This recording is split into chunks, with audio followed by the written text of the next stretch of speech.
سینوں میں محفوظ کرنے کی توفیق عطا فرما۔ اللہم آمین۔ نبی مکرم شفیع معظم صلی اللہ تعالی علیہ وسلم کا مقام نورانیت،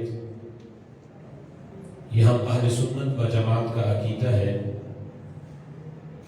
کہ رسول اللہ صلی اللہ تعالی علیہ وسلم کو رب ذوالجلال نے بے مثل بشریت کے ساتھ ساتھ بے مثل نورانیت بھی عطا فرمائی ہے۔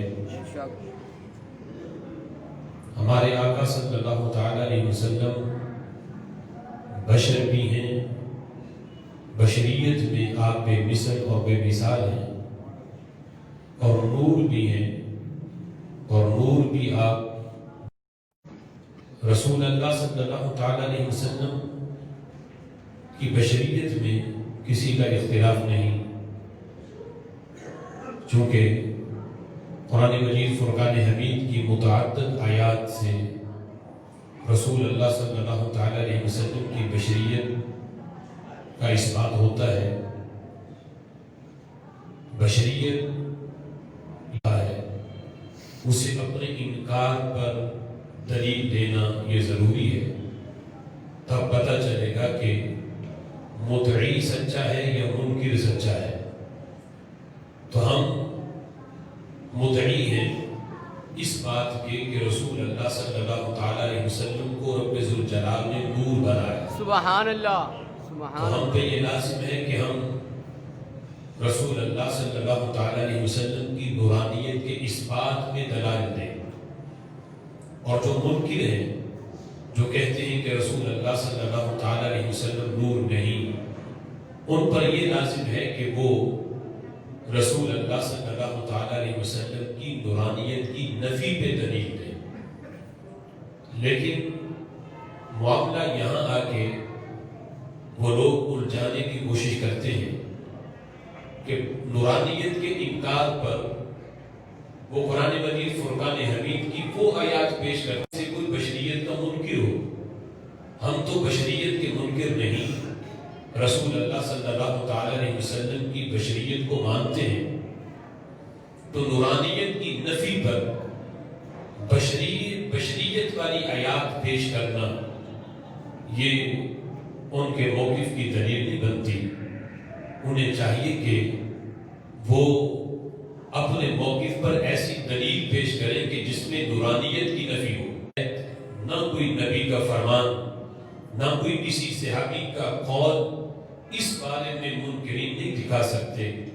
بشریت والی آیات یہ ہمارے موقف کے خلاف نہیں، اس لیے کہ بشریت کا ہم اقرار کرتے ہیں، اور قرآن مجید فرقان حمید کی آیات سے اسے قطعی عقیدہ مانتے ہیں کہ رسول اللہ صلی اللہ تعالی علیہ وسلم کو رب ذوالجلال نے بے مثل بشر بھی بنایا ہے اور بے مثل نور بھی بنایا ہے۔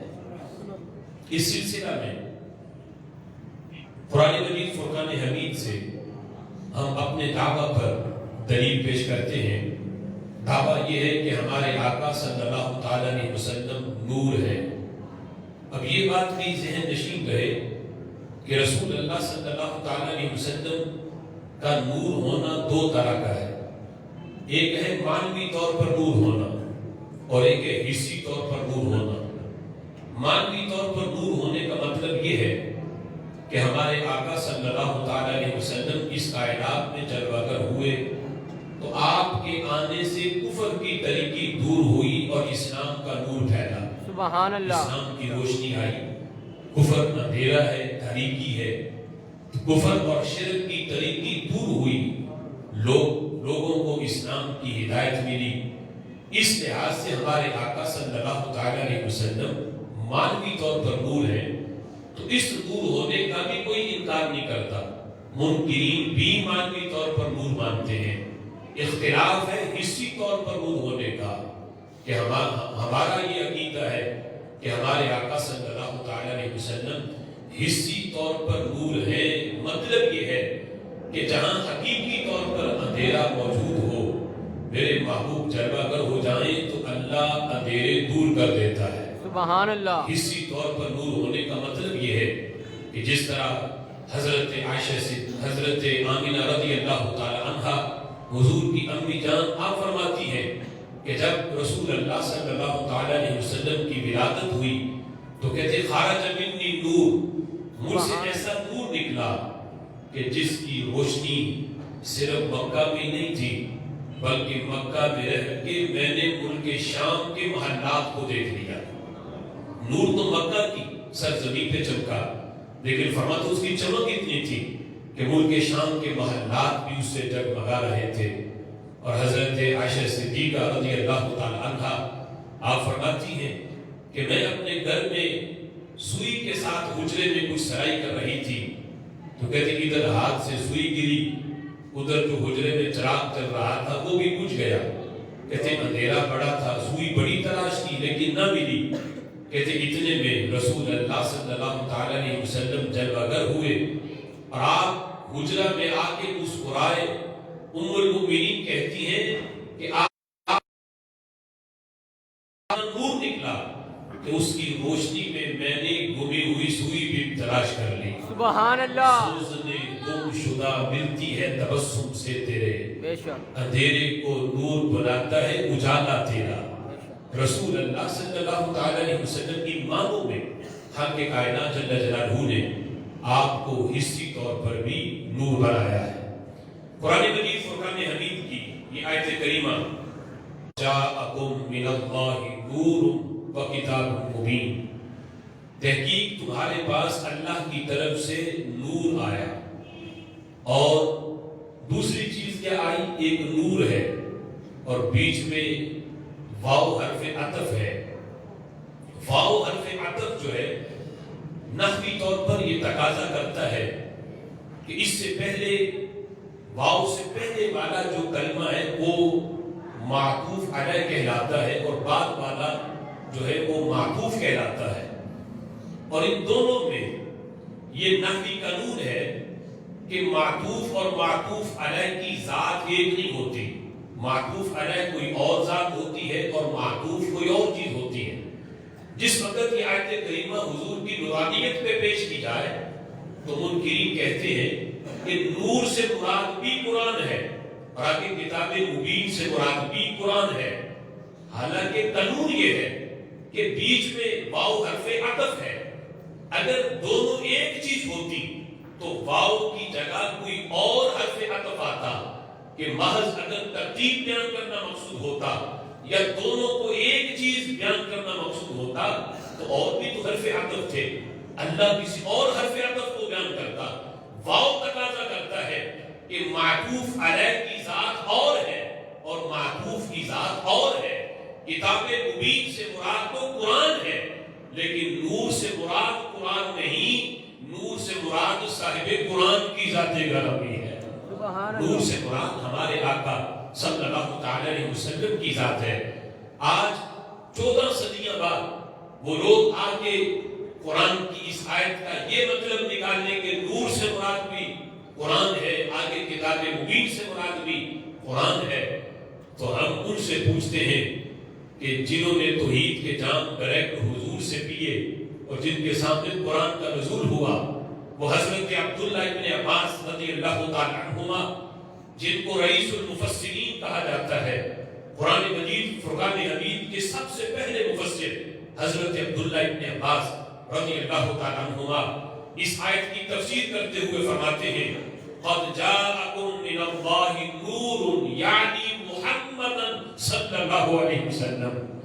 کہتے ہیں نور سے مراد کتاب مبین نہیں، نور سے مراد رسول اللہ صلی اللہ تعالی علیہ وسلم کی ذات گرامی ہے۔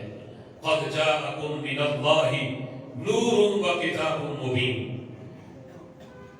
اس میں صرف حضرت عبداللہ ابن عباس رضی اللہ تعالی عنہما کی تفسیر نہیں بلکہ تقریباً 30 کے قریب تفاسیر ہیں، جن میں تفسیر کبیر بھی ہے، تفسیر روح المعانی، تفسیر روح البیان، تفسیر خازن، تفسیر مظہری اور تفسیر ابن جریر، تفسیر بیضاوی، ساوی، جلالین، 30 کے قریب تفاسیر میں مفسرین نے نور سے مراد کتاب مبین نے لی، نور سے مراد رسول اللہ کی ذات گرامی بھی ہے۔ سبحان اللہ۔ اور اس کو کسی نے احادیث سے، قرآن مجید فرقان حمید کی دیگر آیات سے اور نحوی لحاظ سے یہ ثابت کیا کہ کسی طرح بھی نور سے مراد قرآن نہیں لیا جا سکتا، اور کتاب مبین سے مراد قرآن ہے اور نور سے مراد رسول اللہ کی ذات گرامی ہے۔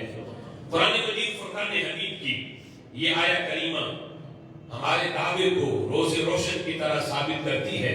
دعویٰ یہ تھا کہ رسول اللہ کو رب ذوالجلال نے بے مثل نور بنایا، دعویٰ پہ ہم نے دلیل دی۔ اب منکرین پہ یہ لازم ہے کہ وہ اپنے انکار پر دلیل لائیں۔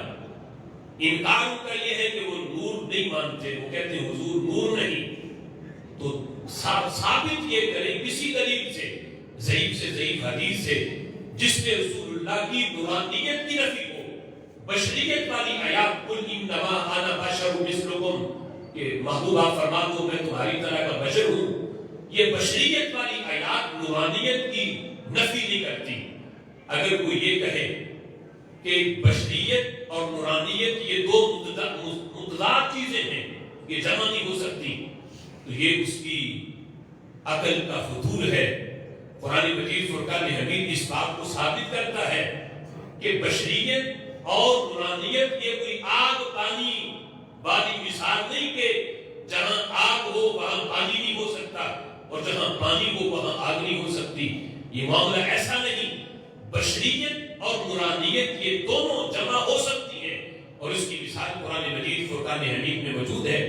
بشر عربی زبان کا لفظ ہے جس کا معنی ہے ظاہر الجلد، کہ جس کی جلد نظر آئے اسے بشر کہتے ہیں۔ تو آگے بشر کی حقیقت کچھ بھی ہو سکتی ہے، مٹی کا بنا ہو پھر بھی بشر ہے، سبحان اللہ، نور کا بنا ہو پھر بھی اسے بشر کہا جا سکتا ہے۔ سبحان اللہ، سبحان اللہ۔ قرآن مجید فرقان حمید میں اس کی مثال موجود ہے۔ خالق کائنات جل جلالہ قرآن مجید فرقان حمید میں جس وقت حضرت مریم جو حضرت عیسیٰ علیہ السلام کی والدہ محترمہ ہے، ان کے پاس جس وقت حضرت جبریل کو بھیجا، ان کے بطن اطہر میں حضرت عیسیٰ علیہ السلام کی روح پھونکنے کے لیے جس وقت حضرت جبریل ان کے پاس آئے، اللہ نے اس کا ذکر کیا۔ اللہ فرماتا ہے فَأَرْسَلْنَا إِلَيْهَا رُوحَنَا، ہم نے حضرت مریم کے پاس اپنی روح کو بھیجا، اپنے روحانی فرشتے کو بھیجا۔